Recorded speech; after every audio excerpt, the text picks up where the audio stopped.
Someone has revealed Fox News. Now everyone knows why Geraldo Rivera was sacked.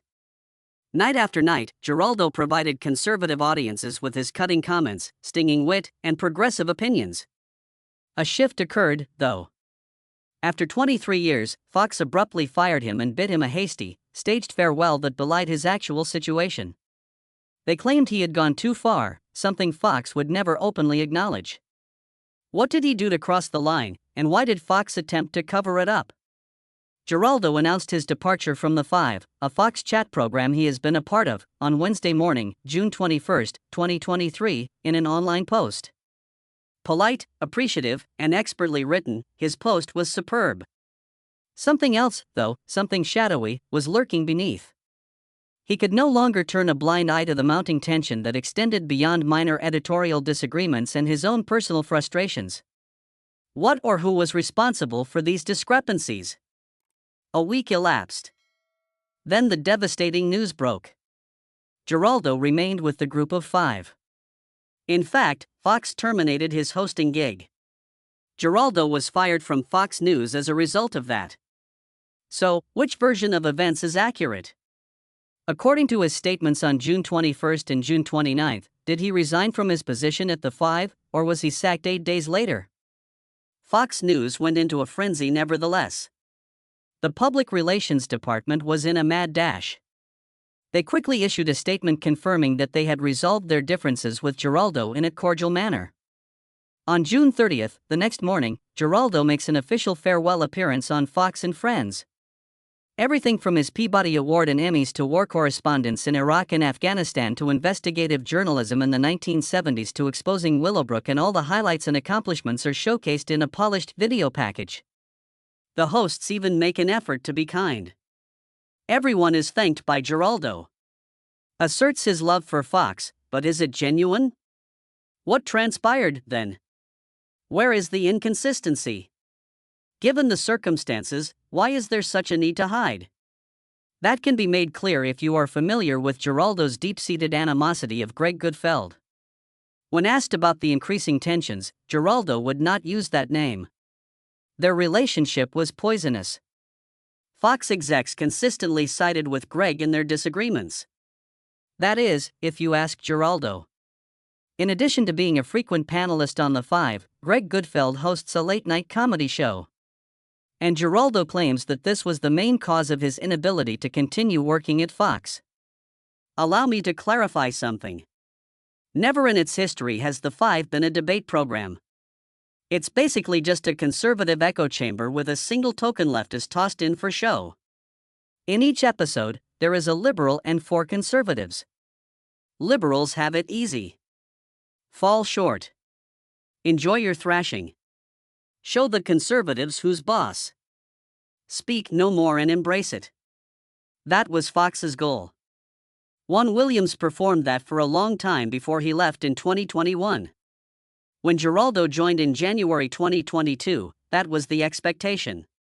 Yet Geraldo refrained from doing so. His resistance was forceful, boisterous, and violent, and Greg Gutfeld despised him because of it. Hated him to bits. There was a camera that caught it. Music, the callousness, the indifference, the politically motivated personal attacks. Their arguments transcended the realm of typical television drama. They were vicious, inhumane, and intimate. Let us take you back to the times when their bond became crystal clear if you think we're exaggerating.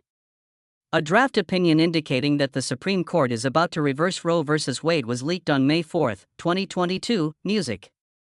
The topic of abortion is being discussed on The Five. This is why pro-lifers win, according to Gutfeld, who is jubilant. He says those who support the right to choose don't dare to be honest about their position. After Geraldo retaliates, the two get down to brass tacks and freely exchange musical obscenities. Observing it was a real pain. The studio fell silent as they continued talking. No one knew what to do, so the other hosts just stood there. This is no longer a dispute for television. This is the expression of genuine animosity on live television. Everyone quickly moved on as the awkward part ended. They were expected to, but were they actually going to? We have caused the damage. Two grown men almost got into a fistfight over abortion rights, and millions of people just watched. Unfortunately, things don't improve up next. It wasn't until September 2021 that they started talking about immigration, more especially the issue surrounding the use of equestrian border patrol personnel in interactions with Haitian migrants at the southern border. This was before May 2022. The increasing rate of violent crime is discussed by Goodfeld. In Geraldo's view, it establishes a connection between criminality and Haitian immigrants. Indicates that Goodfeld has made assumptions about Haitians based on stereotypes. In an explosive fit of rage, Goodfeld accused Geraldo of making him look foolish. "Well, be ashamed," Geraldo retorted. Both males started shouting at each other, and it got worse. The confrontation escalated when Goodfeld asked that Geraldo apologize, but Geraldo refused and instead claimed that Goodfeld was drawing unfair comparisons. Attempts were made by other hosts to step in and reassure them. Their attempts to shift the conversation's focus failed since these two men despise one another. Through the screen, you may perceive it physically. Another issue is the debate over vaccines. The level of aggression in this one reached a dangerous level. Hence, they were discussing COVID vaccinations, regulations, and individual autonomy. Geraldo was accused of denigrating people who refuse immunization by Goodfeld and Jesse Waters, who were working together against him. Arrogant and self-centered, Geraldo had been insulting anyone who chose not to get a vaccine. Vaccination ought to be obligatory, he had firmly stated. It was his body, Goodfeld argued, his choice of music, bringing up the topic of bodily autonomy. According to Geraldo, this was an outlier. Afterwards, he fixed Goodfeld with an icy stare, raised an accusatory finger, and threatened to physically harm Goodfeld if the latter approached any of his relatives unvaccinated. Suddenly, the atmosphere in the studio shifted. Goodfeld refrained from being physical, and the other hosts leapt in to help them get over the danger. However, what transpired was witnessed by all. Geraldo Rivera made a violent threat against Greg Goodfeld on national television while the show was airing. This kind of argument occurred repeatedly. Many issues, including electric cars, immigration, immunizations, gun control, and abortion. There was a war for dominance in every debate. Every argument took on a more personal tone. Geraldo further claims that Fox execs consistently sided with Goodfeld's musical preferences. Every time. As their feud escalated, Goodfeld was favored by management, who shielded him from criticism and reduced Geraldo's appearances while giving Goodfeld more coverage. It seemed really unfair to Geraldo. He insisted he loved being a part of the Five, but nobody felt the same way. When he crossed a line that Fox didn't warn him about, he felt like he was being punished. Gerald had no idea that once he crossed a certain line, there was no turning back. See, there were other reasons than the Goodfeld dispute for Fox to want him out of there. He was too risky to retain around due to yet another component, controversy, and boundary he had crossed. Tucker Carlson, on the brink of disaster. At Fox News, Tucker Carlson was unmovable. The most famous person they had ever had, drawing in millions of viewers nightly at 8 o'clock. Televised news was largely dominated by his show, Tucker Carlson Tonight. Produced ad income worth hundreds of millions of dollars for Fox. Tucker would be able to get away with nearly anything. Nearly anything. Thousands of Trump supporters attacked the Capitol building on January 6, 2021, to try to stop Joe Biden's election victory from being certified. Cops were assaulted, and lives were lost. According to Tucker Carlson, the FBI was behind the entire operation. It was a false flag plot to discredit Trump supporters, and the actual perpetrators were government agents posing as demonstrators meant to instigate violence. In your opinion, was Tucker's point, valid, or was it complete and utter nonsense? Tucker persisted in promoting it and spoke with witnesses who denied that January 6 had occurred as planned. Patriot Purge is a documentary series that Tucker announced in October 2021 for Fox Nation. I was captivated by the trailer. Among the claims made were that the January 6 defendants were political prisoners, that the government orchestrated the Capitol attack, and that conservatives were the targets of a new war on terror. Geraldo was unable to remain silent upon seeing the trailer. He dismissed the accusations in a tweet. He claimed they lacked evidence and were provocative and outrageous. He told the NYT that Tucker wasn't trying to shed light, but rather stir up controversy. "You have a tendency to say things that are more offensive than others." Geraldo warned that it was reckless and risky to tinker with the January 6 things. Is his point valid, in your opinion? According to Geraldo, the violence was started and pushed by Donald Trump and his supporters who refused to accept losing the election. It was not the FBI or secret operatives who were responsible for starting the incident. However, was this actually? Apparently, in 2025, it was found out that BBC had edited Trump's remarks so that it appeared as though he was advocating destruction. Was there an outside force that pushed the BBC to do this, or did they act independently? Geraldo had a lot of trouble at Fox because of what he said about Tucker.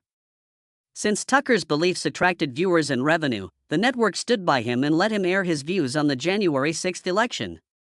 Even more embarrassing for Fox was Geraldo, another Fox star, who publicly challenged those opinions and contradicted the network's storyline. However, Geraldo persisted. No way to stop. Geraldo consistently criticized Tucker whenever he advanced the false flag theory. As soon as Tucker brought up January 6, Geraldo would step in and refute him. For months, this continued. Tensions were rising, and management's frustration was growing. Things took a turn for the worst in April 2023. Tucker Carlson just lost his job. Totally unexpectedly, that happened. Caught everyone in the media off guard. There was a time when Tucker dominated television news. He had vanished the day after.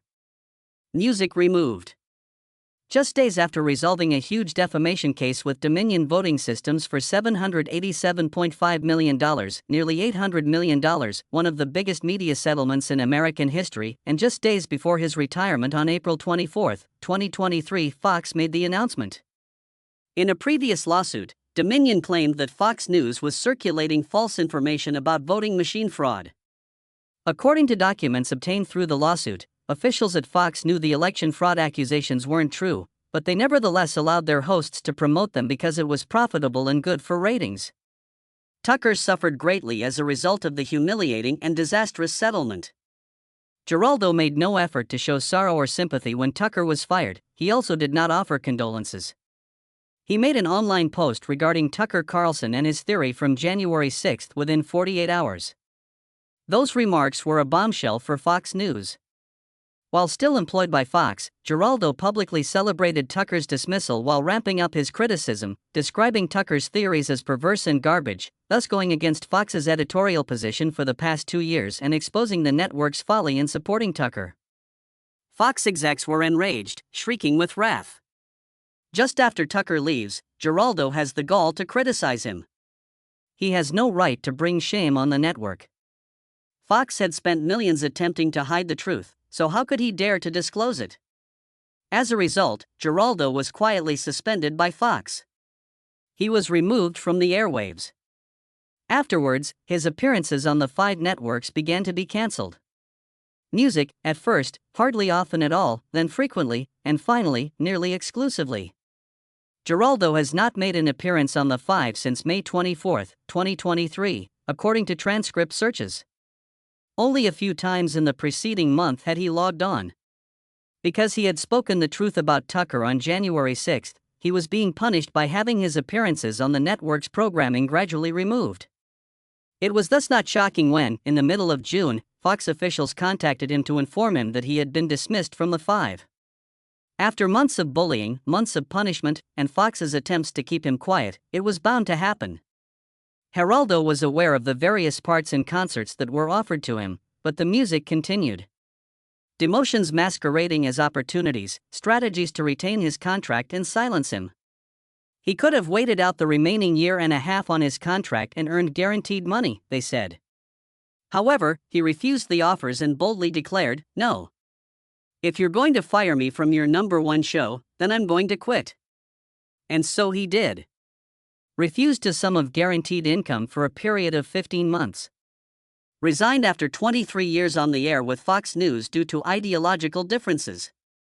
Because he was unyielding in his criticism of Tucker's beliefs, even in the face of overwhelming odds, and he would not budge from his stance on January 6. There was a deeper issue, a basic incompatibility that Fox could no longer tolerate, lurking beneath all the personal disputes, the clashes between Gutfeld and Tucker, and the criticism that Tucker received. A leftist, Geraldo Rivera was indeed. Even though it's self-evident, consider the implications. For Fox, a token liberal was necessary. Someone who would politely disagree yet would nonetheless lose most debates. Music, a person who, when compared, would make conservatives appear sensible and knowledgeable. Someone who would act out their part in the meticulously staged debates that air on cable news networks. Geraldo flat out declined. Advocating for vaccination mandates, defending abortion rights, criticizing police brutality, exposing bigotry and xenophobia, attacking Trump's election claims, and condemning the January 6 rebellion were all topics he tackled head-on. His stances on these issues were anything but silent or discreet. On air, he argued with them firmly. His colleagues were fact-checked by him. A set of receipts was in his possession. On occasion, he made conservatives appear foolish. That was too much for Fox to handle. During his July 2023 appearance on The View, Geraldo finally stated it plainly, "My ideology does not fit Fox." It was his exact words. Despite his more progressive views, he said, the network accepted him so long as he remained in his lane and played the part they wanted him to. When he ventured beyond that lane, confronted Tucker, or defended his positions too forcefully, they retreated dramatically. Being the outcast was becoming more and more difficult for him, he said. According to them, the show's tone became increasingly aggressive, confrontational, and antagonistic.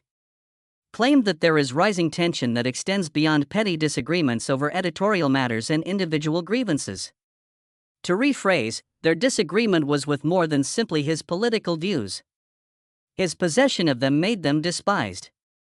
They hated that he was there. His removal was their desire. And their hope came true. Geraldo Rivera was let off from Fox News' flagship program after 23 years of dedicated work and content delivery due to his leftist views. His philosophy no longer aligned with their corporate narrative, and he refused to stop talking about Tucker's assertions or pretend that January 6 wasn't what it was. The network attempted to portray it as a mutually beneficial and inevitable outcome. Unfortunately, Geraldo exposed the lie, went on The View to claim that he was fired, informed anyone who would listen that Fox always sided with Gutfeld, reduced his appearances, suspended him for criticizing Tucker, and offered him meaningless roles to silence him. He also claimed that Fox favored Gutfeld in every dispute. The conservative media in 2023 considered it a fireable violation to give a different story regarding Tucker Carlson and Trump's lies on January 6, which is why Geraldo Rivera was dismissed from Fox News. Thus, Geraldo was let go, demoted, and eventually removed from Fox News following 23 years. Do you think that's it? After retiring and riding out into the sunset, he vanishes. By a wide margin. Geraldo found a new home 7 months after he left Fox in February 2024. He will be joining News Nation as a correspondent at large, the news outlet reported. As a centrist cable news outlet, News Nation is an endeavor of Nextstar Media. They have been covertly recruiting people who were once on Fox but were either ousted or left. Those who were sick of Fox's radical rightward shift include Leland Vitter, Chris Steiwald, and Laura Engel. Individuals who yearn to engage in genuine journalism once more. Geraldo was an ideal match. Made his primetime television debut on Cuomo, hosted by Chris Cuomo, a former CNN employee, on February 14, 2024. Geraldo is an iconic journalist with unparalleled skill and expertise, according to News Nation's president.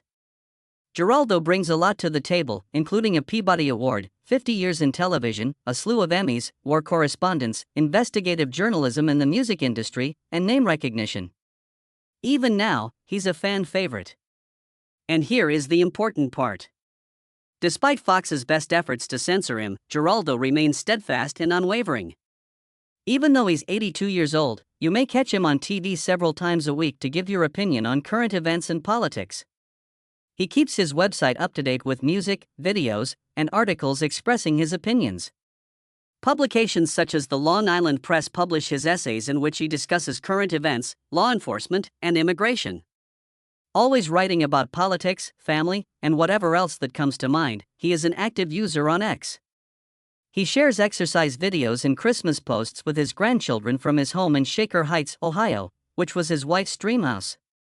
He is still actively involved in news and analysis, but he is semi-retired from daily hosting. Even though it cost him his career at Fox, he is still relevant, fighting, and refuses to stop up, especially when it comes to music. That is the essence of the matter. He persisted in voicing his thoughts despite facing consequences, yet Fox did not fire him for it. Despite facing suspension, reduced appearances, and termination from his top show, he persisted in addressing Tucker's accusations, defended his liberal views, insulted punks on live television, and remained true to himself despite Fox's demands that he change. And now he's using the same strategy at NewsNation. Refusing to play the game, being vocal and leftist. Fire him, Fox reasoned, and he would be quieted. Reasoned that if I pushed him out, he would just disappear. However, 82-year-old Geraldo Rivera is continuing to do the same work he did for Fox. Speaking one's mind, taking a stand, and confronting authority figures. That's the significance of his memoir. Not because he lost his job, but rather because he refused to allow that setback derail him.